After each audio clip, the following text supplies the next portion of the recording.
Bismillah, Assalamualaikum warahmatullahi wabarakatuh. Kita lanjutkan pelajaran 10 fikih ibadah tentang perkara yang diperbolehkan dalam sholat. Anak-anak, di dalam sholat ada beberapa hal yang boleh kita lakukan. Padahal ia bukan termasuk rukun, wajib, ataupun sunnah sholat. Apa saja yang bisa kita lakukan dalam sholat? Mari kita simak pelajaran kita berikut ini. Hal-hal yang boleh dilakukan ketika sholat. 1.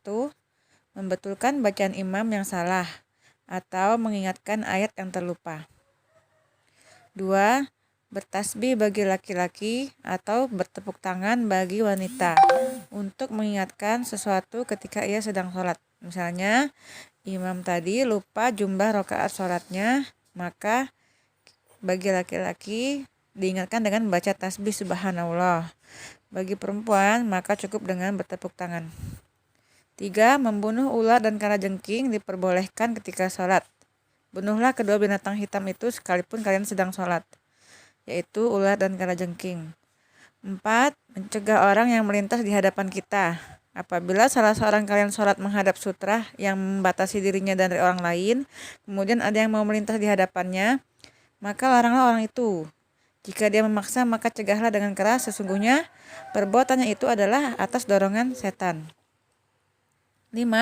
Memberi isyarat dengan tangan untuk suatu keperluan. Contoh, ketika kita sedang sholat sunnah, ada yang menyapa, maka kita beri isyarat dengan tangan.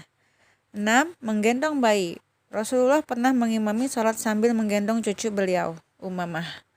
Apabila ruku, beliau menaruh cucunya itu, dan ketika berdiri, beliau kembali menggendongnya. 7. Berjalan sedikit karena suatu keperluan. Jika ada keperluan ya nak ya. Suatu ketika Rasulullah mengerjakan sholat sunnah. Lalu istri beliau Aisyah radhiyallahu anha datang. Beliau pun berjalan sedikit menuju pintu yang terletak searah dengan kiblat. Lalu membukakan pintu itu, kemudian beliau kembali melanjutkan sholatnya. 8. Melakukan gerakan ringan seperti membetulkan shaf.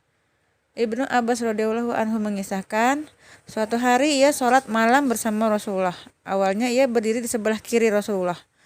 Beliau lalu memegang kepala Ibnu Abbas dan memindahkannya ke sebelah kanan. Jadi kalau berjamaah, makmumnya adalah di sebelah kanan imam ya anak-anak. Jadi boleh membenarkan shaf. Demikian anak-anak, semoga bisa dipahami ketika kita sholat, mungkin terjadi hal-hal yang di luar kehendak kita. Sikap kita adalah mengikuti contoh dari Rasulullah. Kemudian sholat bukanlah ibadah yang memberatkan bagi umat Islam. Karena Islam menjelaskan hal-hal apa saja yang boleh kita lakukan ketika sedang sholat, dan hal itu tidaklah membatalkannya. Semoga bisa dipahami ya anak-anak. Wassalamualaikum warahmatullahi wabarakatuh.